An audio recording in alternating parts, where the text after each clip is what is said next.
4 principais obstáculos que vão te impedir de conseguir falar inglês. Os 4 obstáculos que quase me fizeram desistir, que fazem milhares de brasileiros desistirem do inglês diariamente. Primeira coisa que você tem que ter em mente, que com certeza vai acontecer com você, principalmente se você tá começando a estudar o idioma agora, você que tá no básico, começando do zero, é basicamente uma coisa que eu chamo de comfort zone. Quando você não tá estudando inglês, quando você não tá se dedicando ao idioma, você tá na sua zona de conforto. Agora, quando você decide aprender, muita coisa muda, porque você precisa criar o hábito de aprender inglês. E o hábito de aprender inglês é um hábito, ou seja, é todo dia. Isso vai sempre te tirar da sua comfort zone, da sua zona de conforto. Você é o tipo de pessoa que começa, por exemplo, uma coisa, começa, por exemplo, essa semana, aí daqui uma semana você para, aí depois você decide voltar um mês depois, aí você, estuda um pouquinho, depois você para de novo, você dá uma pausa, volta, você fica nesse para e volta. Por quê? Porque você ainda não criou o hábito de estudar inglês, de aprender o idioma. Quando você criar o hábito, você vai perceber que é totalmente natural. Você vai perceber que todo dia, automaticamente, basicamente, você tá se dedicando ao idioma, você tá aprendendo a língua. E no começo foi muito difícil pra mim estabelecer esse hábito de estar todo dia ali em contato com o inglês, de estar todo dia aprendendo o idioma. Eu tive que sair da zona de conforto e estabelecer um hábito de todo dia estar em contato com o inglês, de todo dia tá aprendendo inglês de uma forma ou outra. Seja ouvindo, seja estudando, seja lendo. De qualquer forma, eu tinha que realmente manter aquele hábito e com certeza vai ser um obstáculo na sua jornada do inglês. Então, ó, esse é o primeiro obstáculo. Segundo deles, deixa eu colocar aqui pra vocês. Esse segundo obstáculo, gente, é sobre uma parada que eu chamo de immersion. Ó, essa palavrinha immersion tem o sentido de imersão. Eu vejo muitas pessoas falarem, nossa, só dá pra aprender inglês se eu sair do Brasil, se eu for fazer um intercâmbio, se eu morar fora. Essa é a única solução pra eu destravar no inglês. Muita gente fala isso. Só que isso não é nem um pouco verdade. Eu sou prova viva disso. Porque eu não morei fora, eu não fiz intercâmbio pra conseguir falar inglês, aprender a falar inglês. Não foi só eu não fui uma exceção. Vários dos alunos do método EA, eles também não saíram do Brasil pra destravar. Pra você conseguir destravar e falar inglês em 12 meses ou menos estando aqui no Brasil, você precisa entrar em um processo de immersion no idioma. O que significa esse processo de imersão? É basicamente você pegar o máximo de coisas que você pode mudar pro inglês e você fazer isso todo santo dia. Por exemplo, se eu pegar pra vocês tudo que eu tenho aqui em casa, ó, eu tenho uma Alexa aqui, que eu converso com ela, tipo, todo dia. Eu tenho, por exemplo, meus aparelhos, eu tenho um celular, várias coisas, a TV aqui, ó. Tudo que você for ligar, que é aparelho meu, vai estar escrito tudo em inglês. Tudo que eu vou assistir, eu prefiro colocar o áudio em inglês. E isso não porque eu já sei. Isso desde quando eu tava começando a aprender. Desde o começo eu me jogava pro inglês, eu buscava o inglês. Porque olha a diferença, quando você tá fora do país, quando você tá nos Estados Unidos, morando lá, por exemplo, as coisas vêm naturalmente pra você. Você liga a TV, naturalmente vai tá o inglês lá. Naturalmente você sai de casa, as pessoas vão estar falando inglês. Ou seja, o idioma vem pra você naturalmente. Só que aqui no Brasil não.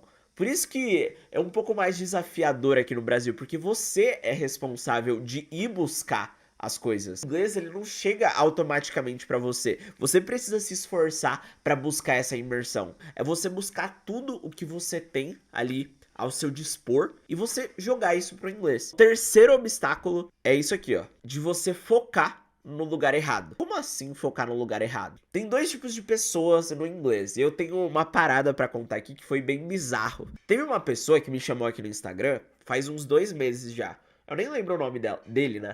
E ele falou assim, Matheus, tudo bem, cara? Eu queria ver como funciona seu método, que eu queria estudar com você e tal. Aí eu falei pra ele, que massa, cara, o que você faz? Tipo, você precisa do inglês? Aí ele falou, cara, eu tô terminando a faculdade de letras. Ele falou pra mim, na minha cabeça, quem termina uma faculdade de letras, tipo, devia já tá falando o idioma, né? Aí eu perguntei pra ele, cara, por que você ainda não tá falando? Tipo, já são anos aí na faculdade, tipo, você não conseguiu desenvolver? E ele falou assim, Matheus, é porque aqui na faculdade de letras, Cara, a gente foca muito assim na parte teórica, sabe? Tipo, se você me perguntar qualquer coisa de gramática, cara, eu vou te explicar. Se você me perguntar qualquer coisa, tipo, de vocabulário solto, eu vou conseguir te explicar também. Só que, cara, eu não consigo falar ainda. E aí eu percebi que muitas vezes o foco das pessoas tá no lugar errado. Se você for igual a esse cara que eu falei, que foi lá na faculdade, e várias outras escolas fazem isso também, que foca o seu aprendizado basicamente nas estruturas gramaticais, lá no present perfect, no past perfect, em várias estruturas. Esse foco tá em fazer você entender o por trás das estruturas, o porquê que é assim, porquê que é assado. Talvez você vai ficar igual esse cara. Você vai saber me explicar tudo em inglês, só que você não vai conseguir falar. E esse é um obstáculo que você precisa evitar, na verdade. Você não pode, pô, ficar só ali aprendendo as paradas, você não pode ficar perguntando o porquê das coisas. Às vezes tem umas expressões em inglês que, gente, não faz sentido nenhum. Vou te dar um exemplo aqui. Tem uma expressão que é, tipo, muito nada a ver. Tipo, e eu nem me pergunto o porquê daquilo. Por exemplo, quando alguma coisa é muito fácil, a gente fala, meu, isso aí é um mamão com açúcar, né? Tipo, é normal pra gente. E se você parar pra pensar, não faz sentido mesmo. Tipo, é um mamão com açúcar, é muito fácil. No inglês, eles utilizam uma expressão, essa aqui, ó. It's a piece of cake. Eles querem falar, putz, é muito fácil. É baba, tipo, é muito fácil.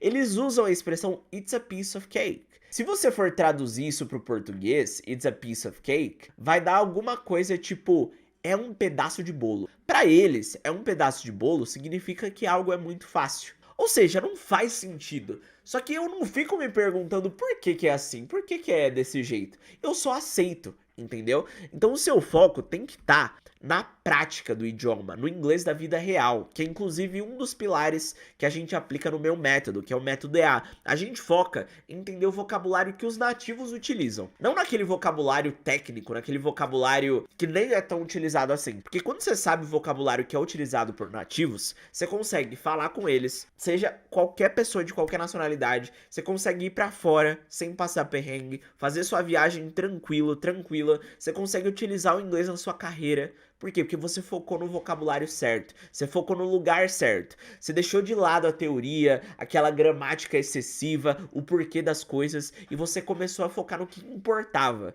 que era você realmente entender a comunicação dessas pessoas. E ó, o último desses passos aqui, o bicho de 7 cabeças para todo mundo que aprende inglês, que é isso aqui, ó, pronunciation.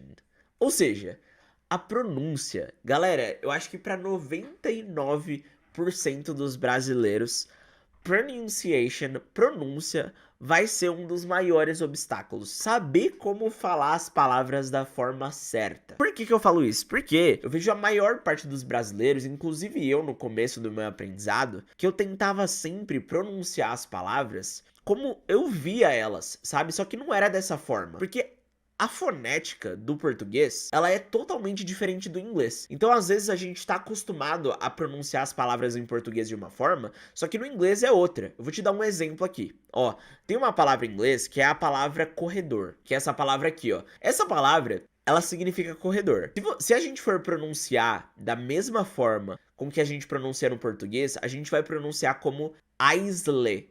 Aisle. É assim que eu pronuncio em português. Aisle. Só que no inglês, a gente não pronuncia aisle. A gente pronuncia como aisle. Aisle. Aisle. Por exemplo, eu tô lá no avião, eu quero falar, putz, eu quero o assento do corredor. Então, ó, I'd like the aisle seat. Eu gostaria do assento do corredor. I'd like the aisle seat. So, that's about it for today. Espero que tenha gostado.